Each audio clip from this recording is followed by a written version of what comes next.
a single camera for just you. Welcome to IBEX. I'm Alan Wendt, and Frank Hugelmeyer is with us, the president of NMMA. What a guy.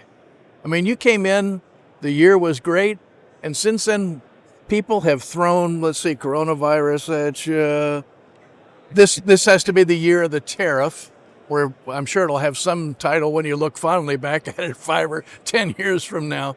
How do you keep finding challenge after challenge and you still are finding a way to keep boating interesting? Well, Alan, it's great to see you as always, and thanks for the time. You know, this has been I'm 7 years in, right, and it's been one of the great runs of my entire career. So and you know, regardless of what the professional challenges are, the market challenges that we're running into each and every year, the marine industry is built on our love of the lifestyle. What we sell is the greatest activity and joy that you can possibly be providing families and people and society. And so, you know, to me, I don't think I've ever worked a day in my life, but absolutely at NMMA and working in the recreational boating industry, it's been nothing but love for the last 7 years, and I'm fired up, ready to go. We got issues we got to deal with, but the end consumer still needs that relief, that relaxation that boating provides. They do, and that, you know, I think it's really important for the industry, even though when we're getting into industry downturns and cyclical periods or headwinds, that you recognize that the popularity of the sport has not ebbed at all. You are seeing participation levels as high as they ever have been, and you know, it's probably the greatest example of this was during COVID, when, you know, people had to decide what was most important in their lives. They had to decide, you know, hey, I'm not even sure if my family's going to stay healthy or whether I'm going to stay healthy, or my mom or my grandparents, whether your job was going to be secure because you had that big downturn right during that time. Politics was kind of a contentious in that window as well. It was really uncertain. You actually saw store shelves empty out in cases, right? We'd never seen that before, well, not since the Depression. And the one thing that the American public voted for overwhelmingly was recreational boating and fishing and outdoor recreation. And so we can take great confidence going into even the current downturn and the headwinds we're now facing, that the American people are still voting for us and for our lifestyle and for what we provide and the experiences we offer and the joy we create. They're just at times may be getting a little conservative. They're watching their balance sheets, their personal balance sheets. They're watching, you know, these rising costs that are impacting them, and so they're being more cautious, and you can't blame them. But they're still doing boating, and that's probably the biggest reason why, as an organization, you've spent a significant amount of time improving, upping the ranks on advocacy at the national level. Yeah, you know, if you were in the meetings with the BoatBuilders and our board of directors at any one time, the consistent message regarding advocacy is that, you know, they can control all of these external things within their business. The one thing that they can't control is the existential regulatory environments that could come at them. You know, things like if all of a sudden you saw styrene, which is the critical material to build a boat, if that, you know, continued to go to a point where it was banned, you would see an existential crisis in the industry. That's a great example of actually something that was added right at the end of the Biden administration, was added to the EPA watch list. We're working very hard right now with the Trump administration to get that off that list, because you have, first off, the impacts are not there in terms of our industry, in terms of we've got a very high safety record, something we should be very proud of in the industry. It's a critical material, construction material, not only for us, but other composite industries or even things like wind farms and other fiberglasses throughout, you know, society. Yeah, and so think about the durability and the quality of the product that we make that comes from that technology, and the ability to bring an affordable but incredibly durable product that withstands the harshest environmental conditions. I mean, we're very fortunate to be one of the longest lasting products out there. Almost competing against ourselves to some degree. Yeah, and good to the boat builders for not at all, cutting on quality at all in there. They are making the best products possible, as durable.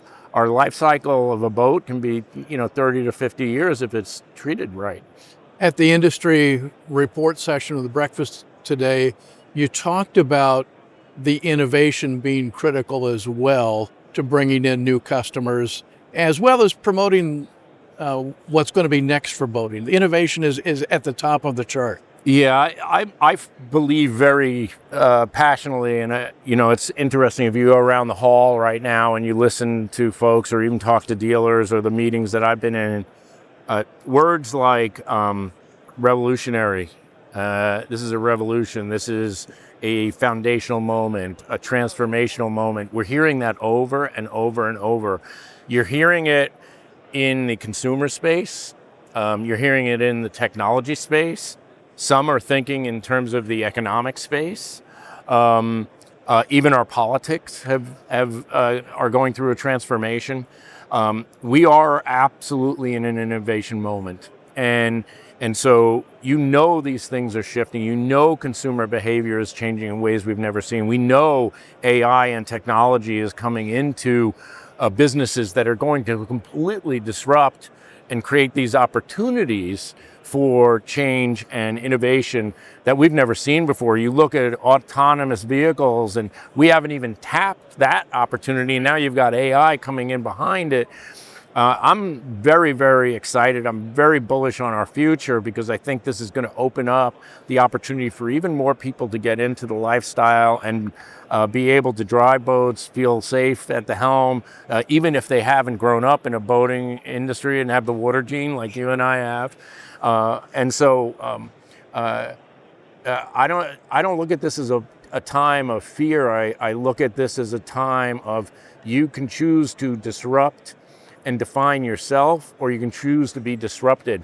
And if anything, that should give you energy and excitement because this is an innovation moment. And it's the same breath, we have to still look back a little bit every now and then and review what we've done. Was there an unintended consequence? For example, our friends at RBFF, here's something where the industry is taxing itself, something that's good with fishing, promoting boating, and boom, a change in Washington, and it's like, maybe we didn't think that one through completely. Yeah, and this is part of why we've doubled down our investment in advocacy. You're seeing the current administration, and it really doesn't matter what administration is in, regardless of the politics, you're going to see headwinds that we're going to deal with. So we have to constantly be making investments in DC, and that's why NMMA and the board is making significant investments in building a real strong advocacy shop. When you look at that particular instance, right, because let's look at the Biden administration, we ended up having vessel speed rules pop up in the attempt to ban the entire Atlantic seaboard and restrict it. And now all of a sudden we're dealing with tariffs or, funding issues or questions about things that had great certainty like RBFF and the Sportfish Restoration and Boating Trust Fund. That's a $700 million fund that each year puts money into, and it comes out of excise taxes, it comes out of user fees from boater fuel taxes. Is the major portion of that, 70% is fuel tax from boaters. That drives a ton of infrastructure, ramp builds, redevelopment of areas that are hit by storm. You'll see conservation and fisheries conservation in there, and a wide variety of other investments that are really critical to our industry. Those dollars, even though RBFF lost that grant, those are still out there. And we were on the selection committee of, all right, where does this go now? So we're very focused on continuing that trust fund. It's up for reauthorization here in 2026. And we saw another disruption that actually the industry really doesn't know about that just happened a week ago, where all of the safety grants to NASBLA or to ABYC and some of the other really strong partners to NMMA and the industry were told that they weren't getting their safety grants, and that they basically weren't going to be funded. And the Secretary of Homeland Security basically said, "Well, these don't pass, my criteria, or I'm not sure why we're paying these." And we had to go in very quickly with our coalition of partners. NMMA got very active. We activated our congressional champions.